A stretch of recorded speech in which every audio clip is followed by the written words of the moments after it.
Welcome to Narcissist Apocalypse, everyone. I am Brandon Chadwick, and today we will be doing a debrief for Selene's story, for Selene's episode, and we will be doing key takeaways, and also we'll be discussing something about the mentioning of doors as well. I don't know if it was conscious or unconscious by her, but when really looking over the whole entire episode, there's this real big theme around doors and boundaries. But first, before we get to that, for those of you who have not listened to Selene's story yet, here is a summary of her story. For Selene, around the age of 8, she was removed from her home and placed into foster care after allegations were made against her father. Her mother was pretty much absent from her life, and Selene grew up carrying shame and rejection and feeling that she just wasn't wanted at all, and she just wanted belonging and family and just a place that felt like home. And at 19, Selene met the man who would become her husband as well as abuser while working in a warehouse. And they connected over camping and fishing and the outdoors. And this abuser told her that he was going through a divorce and portrayed his pregnant wife at that time as being manipulative and abusive. And after Selene became pregnant herself, Selene ends up moving into the abuser's mother's home. And she really hoped that this could have been this family that she wanted. But instead, what happened was Selene got into this house and then realized this family system that was going on here is deeply enmeshed. She used the term emotional incest that was going on. Her husband's mother treated her as a threat, criticized her spiritual beliefs. And the mother here repeatedly crossed boundaries, entered Selene's private space, undermined her parenting, and really tried to create this special attachment with Selene's oldest child as well. And when Selene became pregnant again, her mother-in-law told the child that the new baby would take her parents away. She's trying to create this divide. And after Selene confronted her about this, there was an episode where things escalated. The mother-in-law tried to strangle Selene, and the police were called during the situation. And then after this, Selene did flee the home with her children, lived in her car, motels, but eventually did get an apartment with help from her friend. And that was her first attempt at leaving. Her husband came back into her life, started apologizing, promising change. But even with all of this and all these promises, the abuse did continue. The abuser tried to control money, tried to prevent Selene from working, refused to provide the basic necessities of life, and then started to mock her for not having any income at all. The abuser became possessive of her time, attention, resented the children's needs, and also monitored her whenever she left the house. And at home, he insulted her appearance, called the children names, threw a steel-toe boot at one child, and really became a frightening person when Selene was trying to set boundaries. And on one occasion, Selene hid with the children behind a locked bedroom door, and the abuser here does remove the door from its hinges just to reach them. So it's a very scary situation. And as the abuse escalated, Selene began contacting abuse services and learning about coercive control, financial abuse, and the cycle she had really just been living inside of. And she started therapy, prepared divorce papers. And by that point, she really developed an agoraphobia, sometimes even struggled to, touch the doorknob of a door. But she did find enough strength to get to that courthouse and file for divorce. And Selene rebuilt her life in the town where she grew up in. She found work, secured a home with a yard for her children, and really got this independence back from her ex that she really never believed that she could achieve at all. She became a podcaster, created a digital broadcasting network, and even became a published author. So that is the summary of Selene's story. And now we will go into the key takeaways. So key takeaway number 1 is learning the rules of the new family system and the enmeshment between the mom and the son. And Selene's future husband describes his ex being manipulative. So at the beginning of Selene's story, Selene told a story where her future husband describes his own ex as being manipulative and abusive. And according to him, the ex was the person creating the conflict. And when Selene met his mother, the mother reinforces a similar version of this story. The former wife had supposedly tried to keep the mother away from her son and damage their relationship. So Selene is coming in here with the idea to not be like the abuser's ex and a partner that should never interfere with the mother and son relationship. She was really being encouraged to prove that she was different from the woman before, the ex before, the person that came before her. So they're kind of already setting up these rules beforehand of what this person was like and what they expect this relationship to be like, and that she should fall in line. And this was the beginning of seeing these rules for this enmeshment relationship or emotional incest between the mom and the son. And when it comes to enmeshment, people think of it as closeness sometimes, but in a healthy family, closeness can happen where everyone has their separate emotional lives and where a child does not have to tend to the adult's emotional needs. But in Selene's story, this boundary here does not exist at all.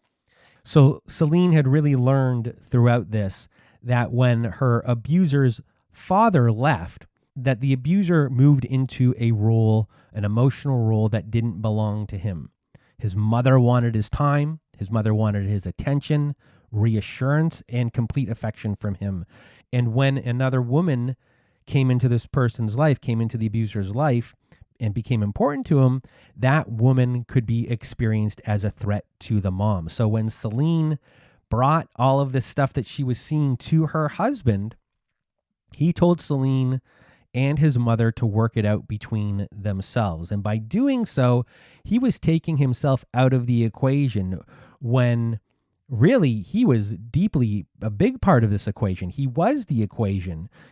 He should have been right in there. He should have been involved in sorting this out. And by not being involved, by doing what he did and saying that Selene and the mom should work things out, he didn't have to challenge his mother. And he also did not have to protect Selene at the same time. So telling two people to work something out can sound neutral, but in this situation, this neutrality that was going on here protected the mother, and it protected him, and it protected the people who were violating boundaries. So this is how this enmeshment between the mom and the son in this family system, these rules that were going on were keeping Selene trapped, and how they went about keeping her trapped and violating her boundaries throughout this relationship.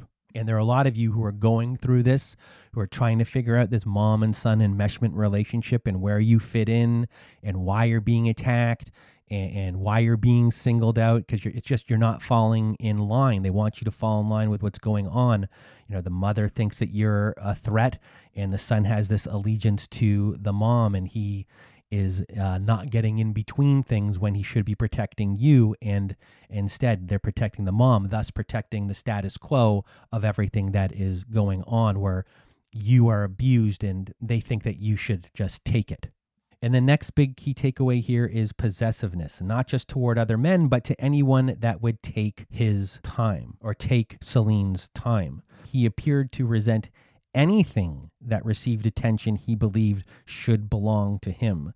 So when their first child cried, he became angry. When the baby wanted Selene, he took it personally. When Selene was nursing and caring for an infant child, he took it as a form of rejection. He wanted time with Selene alone. He wanted alone time. And there was a big incident here when they did get a babysitter, so he was appeased by this, that they could have their alone time together. They got his mom to do it, but his mom is not a safe person. His mom was neglecting these children. So when Selene stopped the mom from babysitting, this got him very angry because this decision affected his access to Selene. And I really found that to be quite interesting, quite fascinating. The children here were treated as rivals for her attention. And later, this same possessiveness appeared around Selene's friendships. When she went out with a friend, he repeatedly was calling her and messaging her. So this possessiveness right here, this is coercive control, even when it is regarding the kids and wanting to be the center of attention and that everything should be on him. This is coercive control. Possessiveness is, for a lot of people, sometimes they mistake it for love because it can appear as this person really wants closeness. But in Selene's story, it's restricting her movement. It's restricting her friendships. It's creating a problem with financial independence as well. It becomes financial abuse. And it's also restricting her relationship with her children and what is going on in the safety of all of them. And then the next big key takeaway we have here is abuse was hidden inside explanations, which makes it hard to see the abuse a lot of times. So Selene spoke originally seeing many of her husband's behaviors as quirks. So that was one little thing.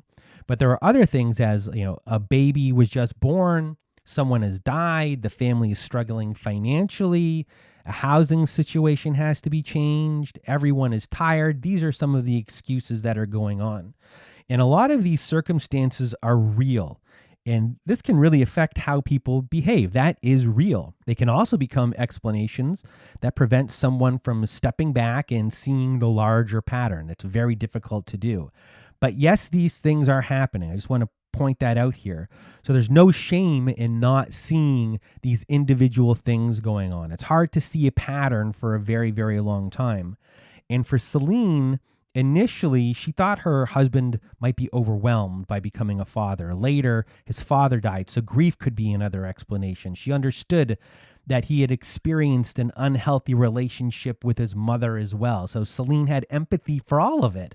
But this empathy here made it harder to accept that the abuse was going on too. And on top of this, her dad wasn't the best early on in her life, but he did change and he became a better person. So this was also in her head that these things are going on, these little events are going on, that her dad changed, maybe he can change too. So there's these explanations going on within the abuse that are very plausible, and each one of them can be an individual event. It's hard to see it as this giant pattern. Hopefully everyone who's listening can maybe start seeing these things as patterns as well, if this is what is going on with you, because it's really difficult to see, and there's no shame in not seeing it, but this can keep you in abuse a lot longer. And then the next key takeaway we have here is financial abuse created dependency. So with Selene's story, her husband spent approximately $20,000 in a matter of months. He bought motorcycles and clothing, and all Selene got was a throw blanket. And when she asked for necessities such as shampoo, soap, socks, or other personal items, he laughed and just asked, "Where's your money?" And she didn't have an income because she was caring for their child. He refused to provide any childcare. It did not want her to work because he feared that if she went to work, she would meet someone else and then leave. And this is big time financial abuse that is going on. He's not letting her work, and this abuser helped create this financial dependency. And then they're also at times humiliating them for being financially dependent. It's a really difficult thing for Selene to be inside of. And when this is going on, financial abuse really starts to change how you can see the future. Leaving becomes connected to rent and transportation, childcare, employment history.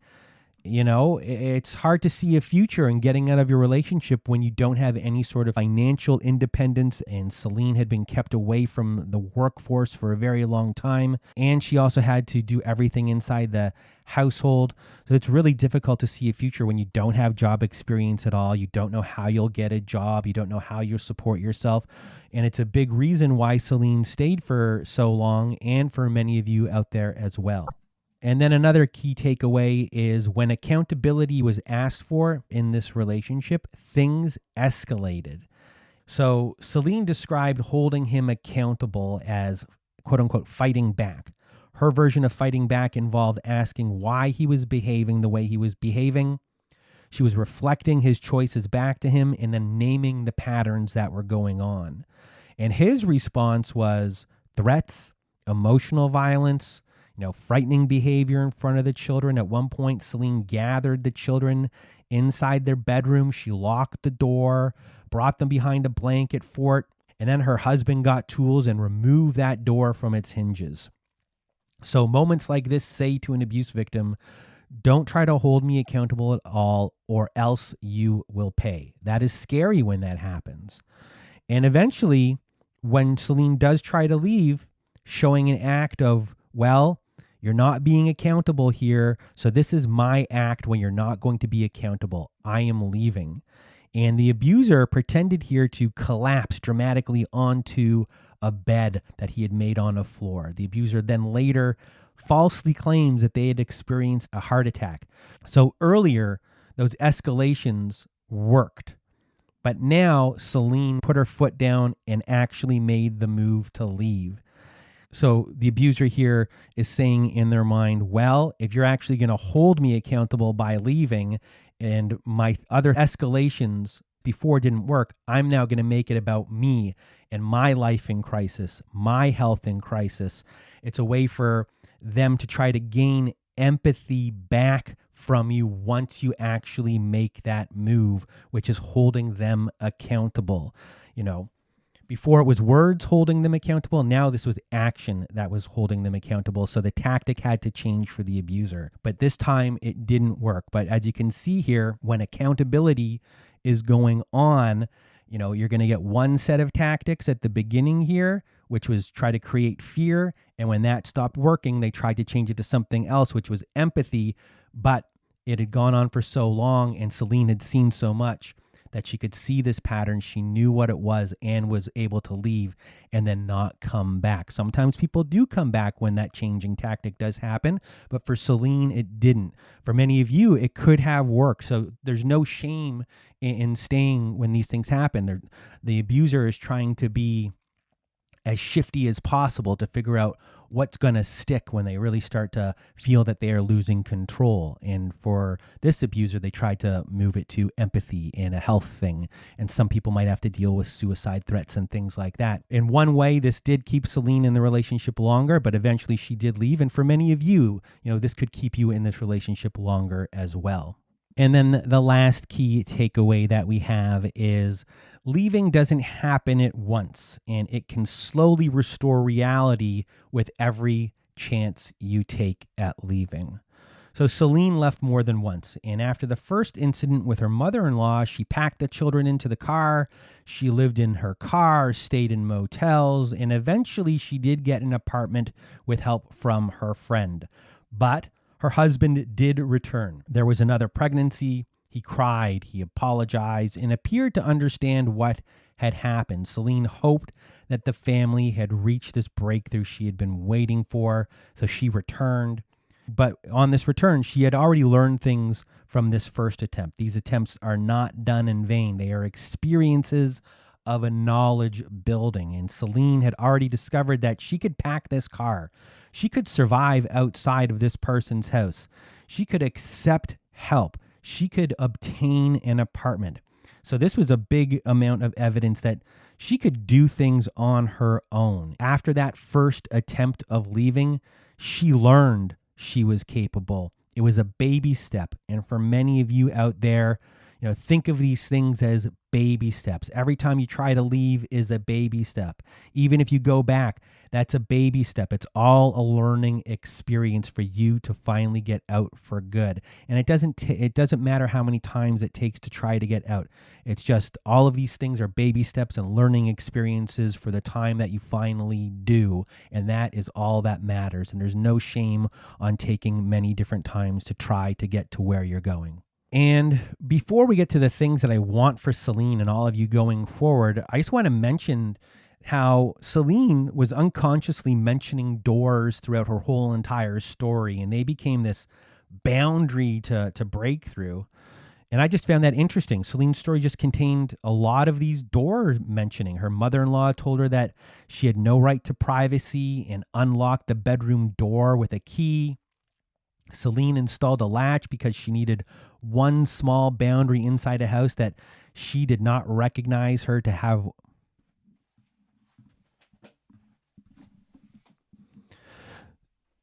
So Selene's story just had a lot of mentioning of doors. Her mother-in-law told her that she had no right to privacy and unlocked the bedroom door. And Selene didn't want the mother-in-law coming in, so she installed a latch on the door, a little bit of a small boundary within the house, so her mother-in-law and others couldn't get in if she didn't want them in there.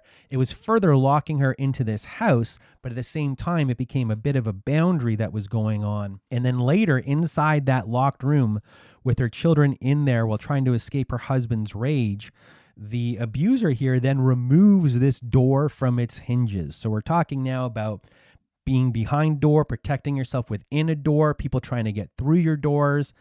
And then over time, Selene became so afraid of leaving the house that she just struggled to even touch the front doorknobs of the door. So even when you're trying to leave, that it's difficult to get outside. You become scared of the outside world. That's another door that people struggle to get through. You know, taking out the trash became difficult for Selene. So each one of these doors is representing a boundary that you're trying to protect yourself from, or other people are trying to break through. But then there's these other ones that are going on where there's the fear of the outside world in that door, because how are you going to live out in that outside world with, you know, financial issues that are going on? It's a representation of that, even though this agoraphobia was going on. But that's, to me, what it is representing. And then after this, you know, other doors begin to appear. There was the door to the apartment. So Selene secured an apartment after living in her car and staying in motels. And she mentions getting to that front door of that apartment, walking upstairs, opening it, and finding this welcome basket inside waiting. So now she's able to walk through her own doors on her own in the way that she wanted to. And then there was this courthouse door she entered with the divorce papers, you know, getting through these new doors to this new life that she's living. The people controlling Selene treated doors as barriers that they had the right to override. And Selene's healing here is involving deciding which doors she wants to open and walk through. You know, which doors she could close and who else would be allowed to enter. So I really found this really interesting. All of these mentioning of doors, you know, in the subtext of everything with Selene not really hearing that she's saying this, but doors were a big part of her story. And I just wanted to kind of point that out so you can start to see the doors in your own story as well. So now what I want to discuss are just one thing, the one thing that I want for Selene going forward. And the big thing that Selene's story reminded me of or made me think was just how capable she really was. And it's not the capability she was showing outside her relationship, the things that she has done since, all of those amazing things that she has accomplished. You know, I want Selene to just lessen the shame of what she went through by realizing how accomplished she was inside this relationship. Being able to create food from the most basic ingredients just to survive. That takes talent. That takes smarts. Figuring out the lock on her door to feel safe. Recognizing the patterns of what the household and the enmeshment that was going on inside there. Naming those things. That takes work. That takes observation. That takes comprehension. You know, it's more than putting two and two together. So I just want Selene to see this and feel those accomplishments as accomplishments. And for those of you out there, you may have been doing this as well, currently doing the same thing. These things are accomplishments, so treat them that way. Everything you learn is an accomplishment. Every step forward and even step back can be as well. I just want you to remember that. And for those of you who are listening today, I hope this episode was validating for you, enlightening for you, educational for you. And if you want to be a guest like Selene was on our Survivor Story episodes, please do go to our website at narcissistapocalypse.com, click on the guest form, fill out the form, and we'll go from there. We also have a support group at our website where we have Zoom meetings every Wednesday nights, Thursday afternoons, and Saturday nights. And we have a newsletter where you get a new workbook for every new Survivor Story that comes out. Also at narcissistapocalypse.com. And that is it for today's debrief. So for myself and Selene, we hope you have a good night.